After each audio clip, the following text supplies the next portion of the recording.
HIMSS.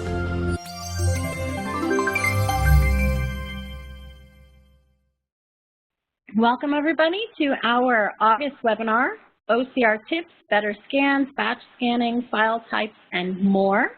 Our presenters today will be Paul Stevenson, who's our National Accounts Manager, and Damian Pickering, who is one of our Territory Sales Managers. A little bit about him, who we are, quickly. We're hoping that the webinars will be more informational and less infomercial, but of course, HIMSS makes products for people who are blind or have visual impairment. So we're going to cover the OCR both from tips and tricks which are device neutral, and also tips and tricks that are specific to certain HIMSS devices. If you're less familiar with HIMSS, we are a US-based company. We are in Austin, Texas. All of our support and repairs are done in Austin, Texas, which means if your device should meet a bad circumstance, because things happen, especially students in schools, if you send your device to us for repair, it's going to come back to you pretty darn quick. We like to pride ourselves on having pretty unique product features, and not only are we AT users ourselves, most of our employees are assistive technology users, but we also, one of the other things we think we do pretty well is take advice from our customers. So if there's anything on your device and you think one day, oh gee, I wish it could do this, or I wish my device could do that, let us know. Most of the best features, the newest, latest, and greatest features from our products come from your advice, from your feedback. So some of the things we're going to cover today, we're going to talk about basic OCR tips that work with any device, some OCR tips for handheld OCR products like our Blaze, which is about the size of your cell phone, which is pretty cool. OCR tips specifically for blind users, pairing OCR with your refreshable Braille Display, which is also pretty cool. OCR tips for HIMSS low vision products, batch scanning with our eBot Pro, and then of course we'll open it up for questions and answers. So Paul, are you there with us? I'm back. Okay, do you want to cover some of the OCR basics? Absolutely. For those that aren't familiar with the eBot, it's our fully transportable unit. It only weighs anywhere from 6 to 8 pounds depending on the unit, and it comes with a backpack, and that's all I'm going to do on the sales part of it. What I really want to point out is that our eBot Advanced and the eBot Pro models both have OCR capability. The eBot Advanced has screen capture OCR only, and the eBot is just a viewer by itself. You have to bring in a monitor, and that could be a tablet, iPad, SmartPad, a phone, a laptop, or any type of monitor. But with that, whatever you can see on the screen on the eBot Advanced, you click on the OCR button, and it's going to process that information and read that back to you. On the eBot Pro, we have two capabilities with the OCR, and that's basically a screen capture OCR, just like on the Advanced, or you have a full-page OCR. And along with the full-page OCR, we have batch scanning OCR, and I think we covered that on a different slide. I might be ahead of myself here a little bit. But when you're using the eBot and you're looking to capture the best OCR possible, you want to avoid well-lit areas where you have a lot of lights in the room. You want to dim those down. The eBot actually has a on and off switch for the light on its camera, so you can turn that off. You want to avoid shadows that are on there. You want to be able to place your paper directly on the stand. That's the best place to put it. It's a guide for the paper placement, and will give you proper OCR alignment.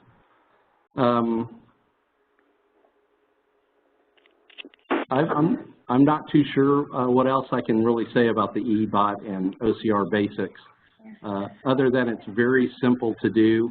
and is very highly accurate when it reads back to you. I could jump in and add a little bit. Okay. Do you have me, Michelle? I do. Yeah, so this is Damian Pickering. Hello, everybody, and thank you for joining. So I as a totally blind person myself, you know, it's people talk about, you know, that lighting is a variable, you know, and the lighting in your environment does make a big difference, and especially when we're dealing with portable devices. Pretty much all the things we're talking about here today are things that you're not necessarily just going to set up in one optimal location. You're going to be moving them around, so that the lighting is something that if you are totally blind, you just may not always know exactly what the situation you're in might be. So that's where just knowing how to turn the flash on and off if your device does have lighting.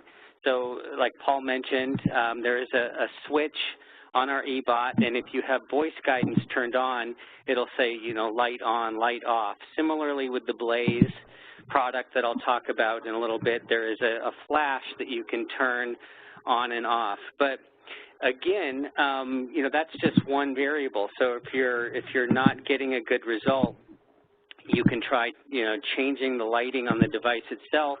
You can also try locating to a different area in the room where you are. Like if you notice that maybe you're near a window, maybe you want to move away from that window, or you know, close the curtains, you know, or shades if that's an option. So just knowing that lighting is a variable and that you can, you know, think of all the things you can adjust. Can I move to a better or a different location?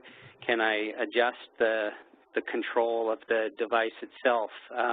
One last trick, I mean, Paul mentioned the stand on the eBot. Well, the Blaze also has an optional stand we'll talk a little bit more about. But another thing, you know, along with lighting, you know, which you know, the type of material you're scanning might, if it's glossy paper, it might throw a little more glare. So that's another variable.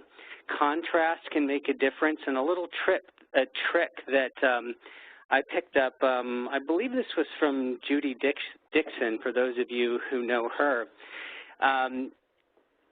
She would taught me to carry like a piece of material, like you know, it could be like a napkin from a restaurant or something like that that's maybe beige, you know, something that's going to be non-reflective.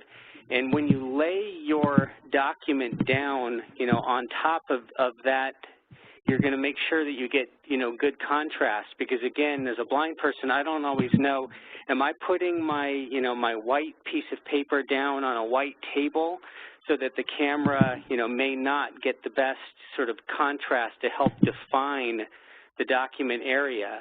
But, you know, if I take that kind of beige napkin, put that down, put the paper on top of that, then I know that there's going to be a very well-defined area for the document, and that's going to help the OCR device get a better better result. So there, sorry, that was 4 cents worth, not 2 cents worth. So Damian, have you seen the OCR Enclosure? I think it was one of the guys from NFB had it at one of the conferences, but it's essentially, it's almost like a cardboard box with a cutout on top where you can put your phone or your Blaze, and it's actually it's almost it's got 3 sides on it, so it's almost completely enclosed over an 8.5 by 11 sheet of paper, and it has lights built in. So when you talk about going from places to place, and you don't necessarily know what your light is, I was really impressed with that idea. I don't know who thought it up, but that idea of having this completely collapsible stand, and it's cardboard, so it's lightweight, but it's got the built-in light. So in that aspect, if you had one of those stands, you would be completely in control of the lighting that you have no matter where you go. Yeah, that's a good point. And you know, again, but there your stand has the lights built in, so in that case you would probably, like say if you were using the Blaze, I think I would want to make sure that the flash was turned off so that I'm not getting too much light for my result. So again, just be aware of, if you're able to control your environment, like with that stand. I mean, another thing you could do is, do set up your little document and scan inside a box where you're kind of know that you're protected from light, and then make sure that you are turning your flash on. So yeah, little things like that where you basically have as much control over the scanning environment as you can. And then Damien's going to talk in a little bit about the stand specifically for the Blaze and the remote shutter button, which is another great way to make sure that you're getting a good scan because you're not moving your device over your material. So Damien, if you want to actually, on that topic, speak a little bit about our Blaze ET, some of the buttons on there and the options for controlling the playback. Sure. So we have two models of Blaze. So I'll start with the Blaze ET. The Blaze line, they're portable, handheld, digital book player and recorder. So these are our devices that are going to be something you can carry in your pocket. They have plenty of built-in onboard memory. You have 12 gigabytes of memory built in. You can put in up to a 64 gigabyte flash card, so you've got tons of storage for your books and media files and things like this. You of course can access books directly, download them directly from your NLS Bard, your Bookshare. The device has internet, radio, podcast. So if you're not familiar with it, you should definitely check it out. If you haven't checked out the Blaze lately, our recent update, I think it was June 30th or beginning of July, had some great improvements, so check that out. But besides all those soup to nuts features, the real nice thing about the Blaze is that you have tactile buttons that are easy to locate and distinguish. They're different shapes. If you have some usable vision, there's different color codings to make them easy to identify. And the real kind of whiz-bang thing is that you have a camera and built-in OCR. So not only is it something where you're able to have all your books and podcasts and radio and audio listening with you, you're also able to access documents. So if I go into a meeting and somebody hands me, an agenda, in print and didn't have time or didn't think to put it on a USB drive or something like that, I can snap an image of that and a couple seconds later be listening to that document, or even, which we'll get to later, if I have a HIMSS Braille device, I could be reading that hard copy print document that someone just handed me in Braille. So that's kind of a nutshell of the Blaze product. Here you have an OCR button. So one touch, it says take a picture, you line up your shot, you press that OCR button again, and it automatically processes it and begins reading it back to you. There's some navigation buttons in the front surface, up, down, left, right, with a round confirm button in the middle. So that helps you navigate menus and so forth, and then just press the round confirm button to enter your choice. When you're actually reading back a document that you've just scanned, it's pretty intuitive. The round button is your play pause, and then your up and down arrows are going to set your navigation level. So if you want to move by paragraph or sentence or word or character, to go back and check the spelling of a word, or quickly jump to the beginning or end of a document, You set that level with the up and down arrows, and then your right and left arrows will move you by that element. So it's, again, pretty handy, pretty powerful, and very easy to use. Okay, and then you want to talk quickly about the preview area and the voice guidance and how that works? Sure. So, again, we do have a stand, and you know, not to get too infomercial on you, but there is a promotion going on right now where the OCR Blaze stand is included with the purchase. So that's normally an accessory that you would pay for, but it's included with your Blaze purchase for at least through the end of this month.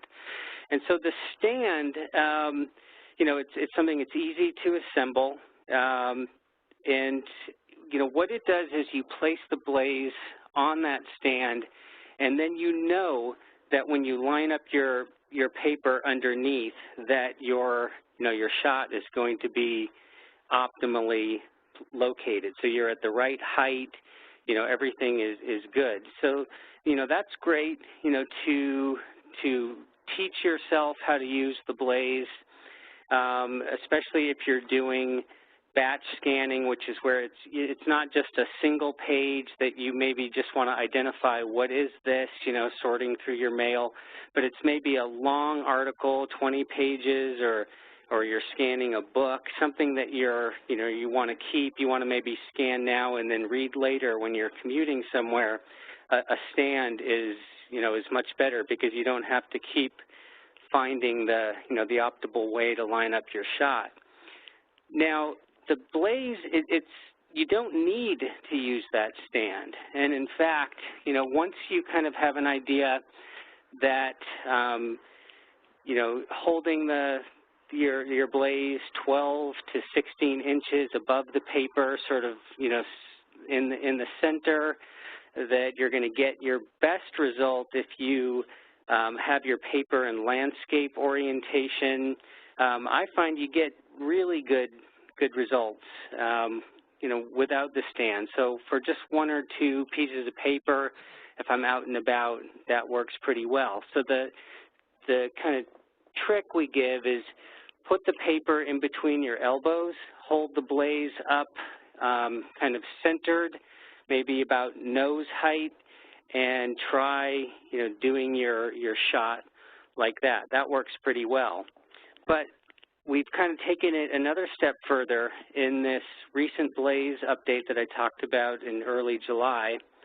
We added a kind of a preview area. So if you turn that on in your options in the OCR settings, what that does is it gives you voice prompts and kind of tells you, like, you know, no document detected. Okay, and then you put the document underneath, and then it starts to give you directions to, you know, raise your Blaze, move it a little higher, maybe move it slightly to the right. So it's kind of giving you instructions to tell you where your shot will be best lined up. So again, if you don't have a stand, you haven't done it before, then you might find that preview feature really helpful because it does kind of instruct you how to line up the shot. Again, once you're more familiar with doing it, I find that I do shut off those instructions and just it's fast enough that it's easier for me to just do trial and error. I mean, a lot of times I just want to know what something is, and you know, maybe I'm sorting my mail, but then like once I do know, okay, this is something I want to keep and save, you know, I just maybe take a shot. If I don't like the result, I just make adjustments, do it again, and you know, this time it's golden. Right. Well, a quick note from a sighted person, too. When these first came out, I remember all of us sighted folks were trying to get a scan from the Blaze, and you touched on this, Damien. You said put the paper between your elbows, but you glossed over put your elbows on the table.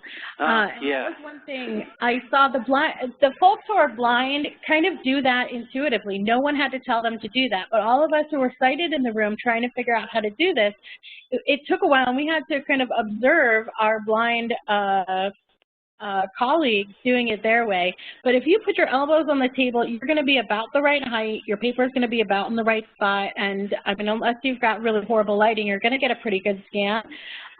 But it's one of those things where I think a lot of times sighted folks don't, we almost take it for granted, and you guys just do it without thinking.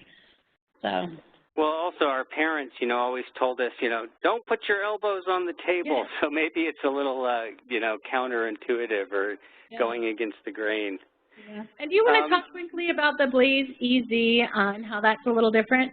Yeah. So real quick, the Blaze EZ, it's called EZ because it's, you know, easier. So the idea here is that you have the same navigation structure, your up, down, left, right, confirm. You also have a dedicated OCR button. On the Blaze ET, if the device is, if the keypad is facing you with the power button at the top, on the ET, your OCR button is top right, and on the EZ, your OCR button is bottom right. So they're slightly different. The EZ has fewer buttons. It does not have a telephone-style keypad. So this is, you know, maybe more for somebody who's not as comfortable with technology or gets a little overwhelmed. I mean, it just has a simplified button layout. So, for example, you know, if you want to if you just want to listen to audiobooks, you press the book button, and that's going to pull up to a list of all the books that you have loaded on there. If you want to listen to radio, you hit the radio button. If you want to do OCR, you hit the OCR button. So, you know, for some people, it's, you know, it does, you know, most of the stuff that the ET does. It's just a little easier, a little more approachable. So that's the, you know, kind of the idea of the EZ. There's a small price difference between the two. So. And I've got a photo and a slide up right now that's showing the OCR stand and the remote. If you want to come back to that for a minute. So this stand is, again, it's easy to put together, take apart. There's two kind of good-sized thumb screws that you know, fasten it all together, and, you know, again, you just undo those two screws, and it breaks into 3 metal pieces. So it's actually, you know, pretty easy to, if you do want to transport it, carry it with you. It's not a problem to do that. It comes with a remote that plugs into the back of the Blaze, either the EZ or the ET. And what's nice here is if, again, this is more so not just like doing a 1 or 2 page job, but if you're doing a long article or a book or, you know, something like that where it's batch scanning and you're creating a large multi-page file, the stand with the remote can be really nice because you can, you know, not have to keep reaching up and finding that OCR button. You can just put your document under the stand and hit a little button on the remote and then, you know, turn the page, hit the button on the remote like that.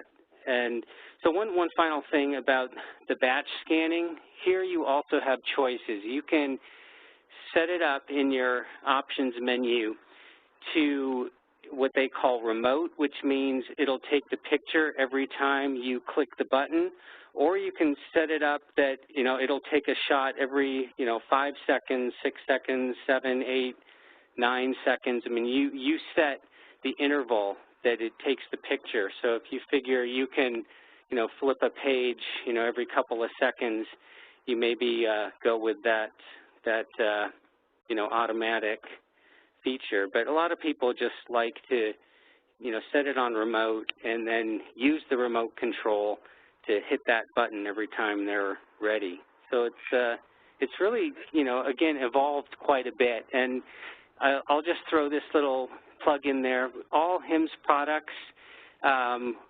we do update them, you know, usually at least once or twice a year.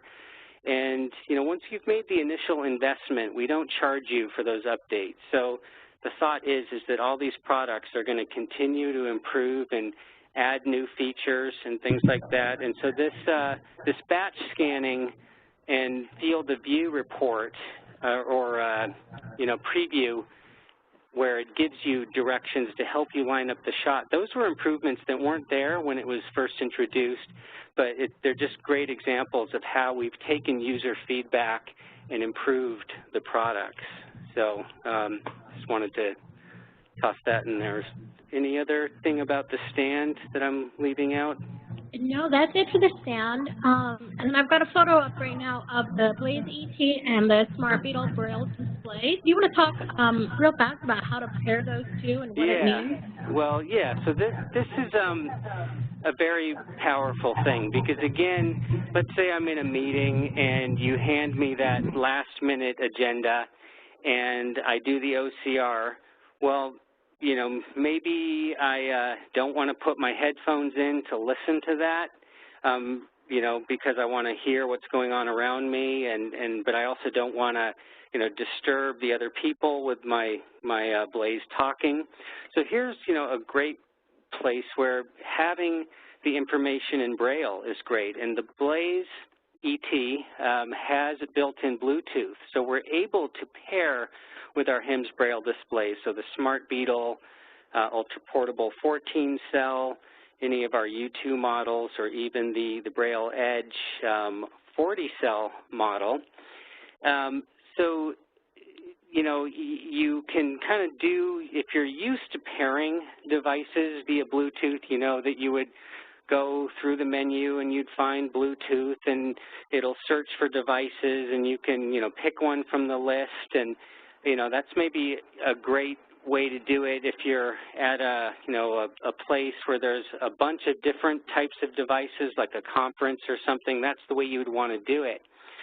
But, you know, there are situations where, you know, kind of a quick and easy way to do it, and especially for any deafblind users who, you know, might have a, you know, harder time if they're actually having to listen, you know, to the menu to find, you know, where the appropriate point is. So we've built in an auto connect feature. So the only caveat here is that you have to make sure that you only have one device available. You make sure that it is in pairing mode with, you know, with Bluetooth activated. So once the Braille display is ready and waiting, all you have to do is make sure your Blaze is turned on, and this only works with the ET, unfortunately. So here you have to have the telephone-style keypad, but you press and hold the 0 key for a couple of seconds. You'll hear a chime, and you're basically auto-connected to the Braille device. So it's a, you know, very handy feature. One thing I've heard from teachers, and you mentioned when you're paired with a Braille display, it's not speaking out loud, so you're not disturbing people around you. But one of the things that people sometimes overlook too are the social aspect of having all these devices that talk out loud. So if you're in a restaurant or you're in a college classroom, part of the nice thing here is that you're just not drawing attention to yourself. You can sit in the classroom and just be a student just like everybody else. You're not drawing attention to yourself and drawing attention to the fact that you're doing things differently.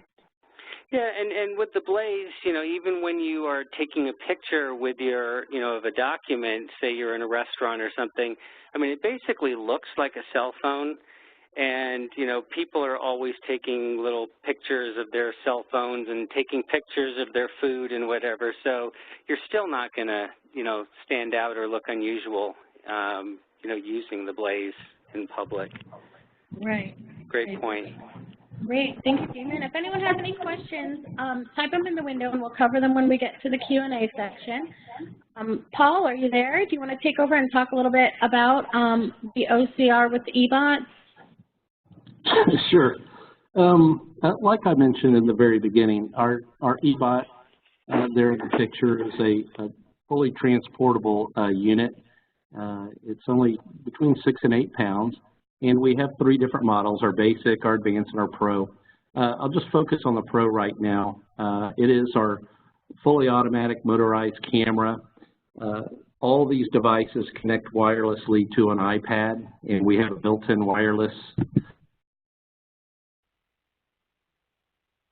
And so you can connect by a laptop, by any type of smart tablet, or you can connect a monitor to it via HDMI. Using a smart tablet, you have touch screen gesture control, so you can slide from the left and actually get into a lot of settings, and that's where you choose screenshot or full page OCR.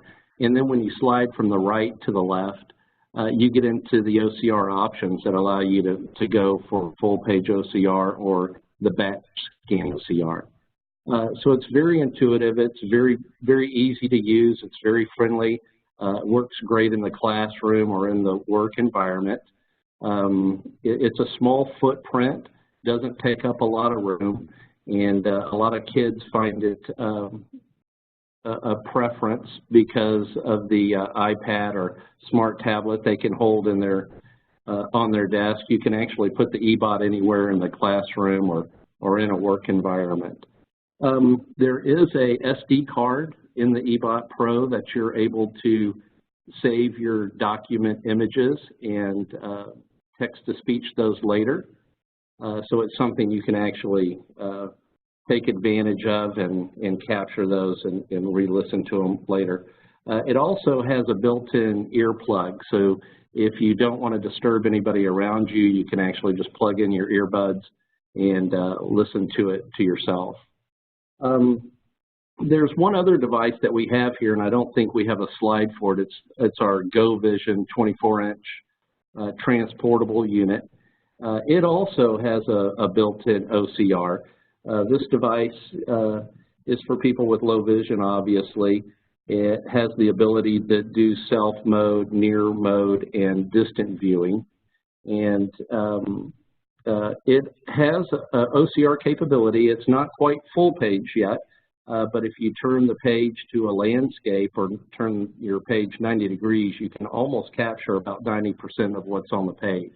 But I did want to mention the GoVision because it's an additional unit that does OCR that we have. Yeah, we should have included a slide on that. But definitely go to the website if you want more information about any of these products. And you touched too, Paul, about the fact that the students like that they can hold the iPad. And a lot of the benefit, and I've seen this from our low vision employees even, part of the benefit there is that you can pull that iPad within inches of your eyes, which is what a lot of these guys want to do when they're using the devices. And it's a lot more convenient to pull the iPad 2 inches away from your face than it is to hover over your desk and put your face 2 inches from a monitor. Part of it is just that comfortability of doing it. And then again, I've heard from teachers, some of the teachers don't care about the cool factor, but then there are other teachers where they have problems with students who don't want to use devices because, especially something like this that's big and it's on the desktop and it's visible. So a lot of the students will sort of not use the devices that the school or their parents have given them. And because this is essentially an iPad accessory, it's cooler. And so they get a little less resistance from some of those students because it is an iPad accessory. It's not just something weird and funky on the desktop. Right. And the eBot doesn't have to go on their desk. It can go anywhere in the room, actually. Right. Yeah.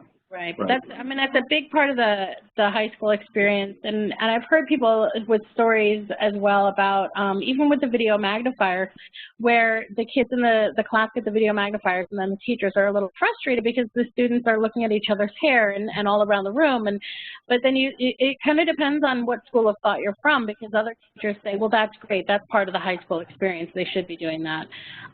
So really, it probably depends on what class you're taking, what grade level you're in, and how appropriate all of that is. But I like that some of these products address the social needs, specifically of high school and college students, because it's so important at that age. So right. we are going to open it up for questions and answers. If you want, you can unmute yourself and ask your question out loud. Just introduce yourself by first name, let us know who you are, and ask your question using your mic. Or you can type into the window, and I will read anything aloud that I see come through there. So we'll hang out for a minute and see what comes through. So Paul and Damien, thank you so much for being our presenters today. Damien, do you have any cool stories now that you've had your blades out and about with you, and you travel quite a bit? Do you have any kind of cool uses where you've used it, or just times where it's been a sort of a blessing to have? Yeah, well, I mean, I don't know if I didn't mention it on this call, but, you know, there have been a few times where my JAWS, you know, my laptop, you know, JAWS stopped talking, or my laptop got muted, and or like say when an update was, you know, in progress and I just wasn't sure what was going on. All I knew is my computer wasn't talking, and I was able to take that Blaze out and just take a shot of the computer screen and be able to read the message, you know, that was on there, so I knew what was going on. I mean, it's just really nice to have, you know, a portable, you know, thing like that, you know, if I don't have a, you know, as my colleague, our colleague Dave Wilkinson will say, if you don't have a Sightling available, you know, it can be really nice to have your Blaze in your pocket. Yeah, and I know. Can you hear me? Oh, I can. Is that Constance? Is it Constance? Yes. Hi. I was wondering, what is the largest print that the products will accept? I mean, what is the largest that it shows? How many power? Oh, for the eBot, because that's a low vision and it does put out print. The other products we talk about just about audio. Do you want to talk about the maximum magnification with eBot? I can answer those questions. On the Go Vision, the 24-inch transportable unit, right, it goes to 68x. Wow. All right. And what about the other one? The eBot Pro, it depends on which device you're using as a monitor. So if you're using a tablet, it goes to 16x. A 13-inch laptop goes to 24x. A 24-inch monitor goes to 43x. And what about, can I use these, are these strictly PC, or can I use my 15-inch MacBook Pro? Absolutely, you can use your MacBook Pro. What I tell people with the eBot is that it's going to connect to almost everything you already own with a screen. So you can connect it to your television if you wanted to. Yeah, I'm sorry, you can connect what? It will connect to almost any device out there. So we can connect wirelessly. So, sure. So should I expect about 16x with the 15-inch Pro? I would actually say more than that. I would say 26, 27. Okay, that's great. Thanks a lot.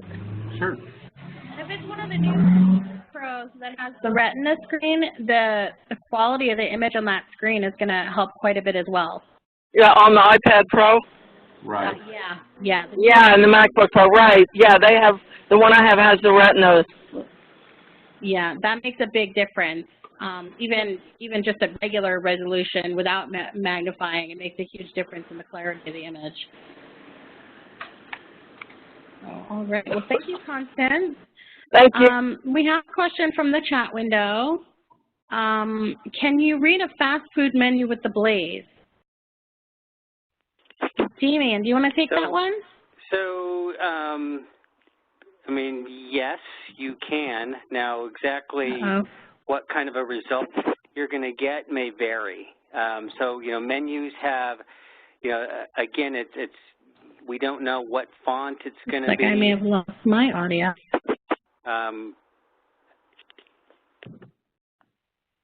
Hello? No, go ahead. Yeah, okay.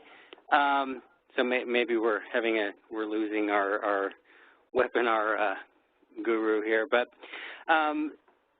you know, at this point though, the Blaze is basically going to read, you know, down one column and then down the next. So we haven't yet introduced a, you know, kind of a chart mode where you're telling it that you want to read across. So you're going to get, you know, some useful information, you know, from a fast food menu, but, you know, you may not be lining up, you know, the description of the Big Mac with the, you know, the actual price. I mean, so it's kind of one of those areas where you're going to get some information, but, you know, it's not your optimal, your optimal scan and read experience. Well, if you ask at the fast food places, it's going to be hit or miss, but some of them do have printed menus behind the counter specifically for people with disabilities, especially for people who can't speak, so they can kind of point and choose. So if that's the case, ask if they've got a printed menu, and then of course you can use your Blaze to get the information from there. Another question from chat, can you save an OCR scan to the GoVision? So Paul, that sounds like it's right up your alley. Yeah, on the eBot, like I said, we have an SD card, but on the GoVision, you actually have a USB port on the back side of the GoVision that allows you to put a thumb drive in there and save your documents to that. Right. And one thing I just learned actually recently, I know with the schools, you're required to provide accessible formats of textbooks, but what I found out at the college level, sometimes it can take a week or 2 or 4 to get that accessible book from the textbook publisher. So another thing to point out too, when you have these OCR products, even for people with learning disabilities, when you have that OCR product, especially the eBot, you're getting a few benefits from that are not just for the low vision market. With the eMod, that text that it's OCRing is going to come back up on the screen, and it's going to highlight word for word or go down the sentence on the screen. So someone who's got dyslexia or a learning impairment, they're hearing that read out loud, they're seeing it on the screen, and then in the case of waiting for the publisher to get you an accessible textbook, you're not waiting 4 weeks before you can get before you get access to your textbook. So something like the eBot for the college level would be great for people with multiple disabilities, or even with one disability if the college wanted to have it and use it for multiple students with different needs. So, and then I'm waiting to see if there are any other questions coming through. Again, unmute yourself or start typing in the chat window. Let's give it a few more minutes and see what comes through, but this has been good information and you guys have asked great questions. I'll just take a second here and just go back to the GoVision and say that one important item that the GoVision has is the ability to turn on and off the lamps on the camera itself. The eBot does it too with a button, but the GoVision has that feature as well. And when we are looking at doing OCR on the glossy page, it's very important to turn that light off or to tilt the camera a little bit so it's not looking directly down at a glossy page. Just go about 10 degrees up or down to do a capture, and it works much better. And you just reminded me too, with the GoVision, someone asked us if we could OCR something on the wall, and that kind of goes back to the fast food menu idea. And we didn't think it would work. The GoVision is intended to OCR from a page on the desktop. It's not intended for OCR at a distance, but we said, hey, let's see what happens. And so they pointed it at the wall, and it did OCR. The quality of the text you're going to get back is going to depend on a lot of factors, namely your distance from that material and how close you are to it. But the main thing is with the GoVision, we're calling it a transportable product. It's not as small as the eBot, but it definitely is something you can take from location to location. But because it's larger than the eBot, it's much larger than the Blaze EZ and ET, it has a larger camera and it has that HD monitor. It's got an HD camera in there. So if you're going to try to OCR something at a distance, that would be my favorite product. But again, it's not really intended for that, but we found that it does work if you're in a pinch. Absolutely.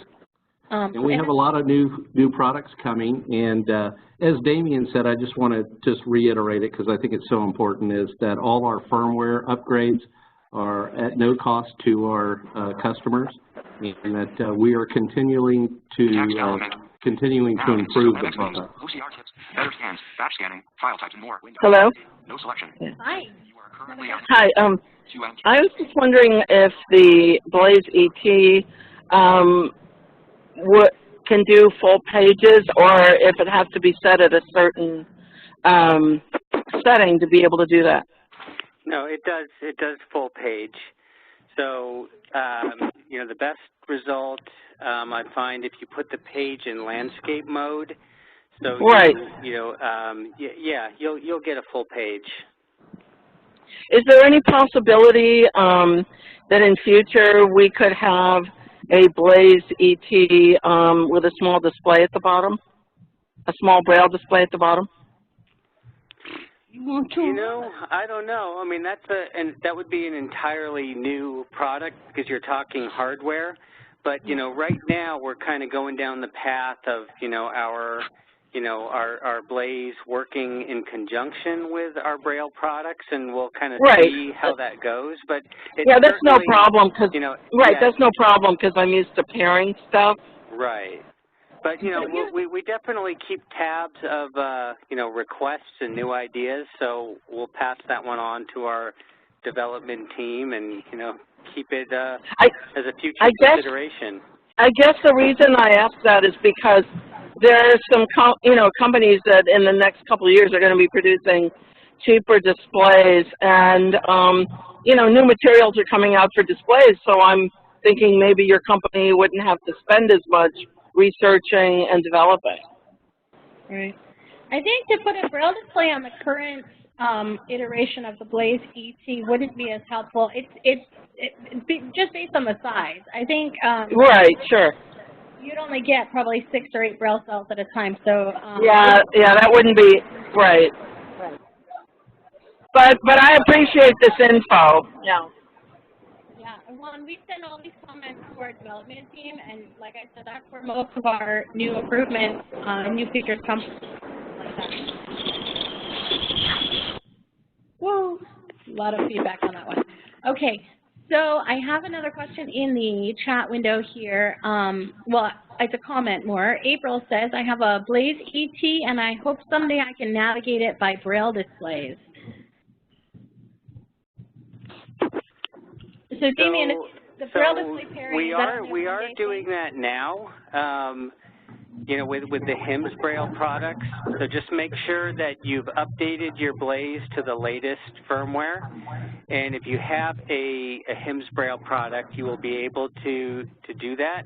Right now, you get Braille output, and you're able to navigate the menus from your Braille display.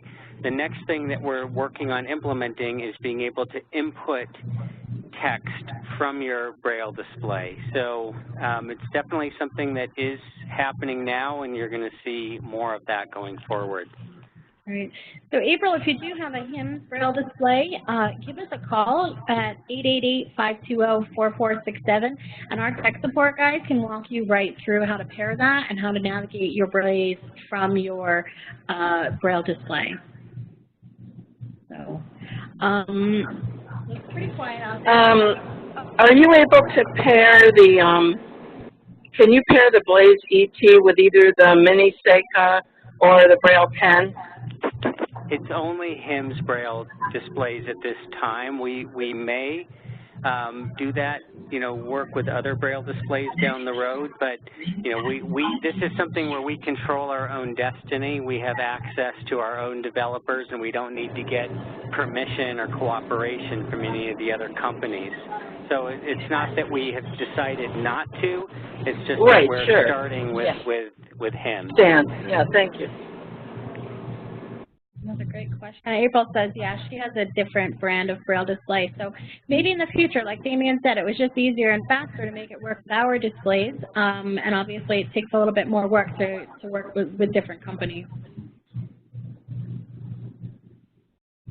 All right. Well, guys, I'm glad that you were able to join us for our webinar today. Definitely check us out online for our future topics. Next month, we are going to be covering some all-in-one products. So products like the eBot, where you've got your OCR and your low vision combined into one. So we're going to cover a couple of different products and some of the ways that schools can save money or save time by maximizing the use of those types of products. So that's for next month, and then we'll have new topics hitting the website pretty soon after that. Definitely join us for those. If you have ideas for new webinars, send us an email at webinars@hims-inc.com. You would save us the headache of coming up with new topics all the time. Then, of course, we'd just love to hear from you guys, too, because it's from our perspective, we try to predict what people are interested in, but it's a whole lot easier if you just let us know what you're interested in, and we'll try to cover it. If you have questions about getting a new HIMSS product, send an email to sales@hims-inc.com. If you want support on a product you already own, of course, it's support@hims-inc.com.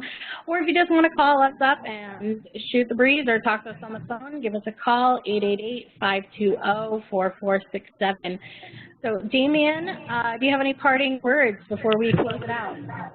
No, but thank you very much, everybody, for your time, and look forward to chatting again on a future webinar.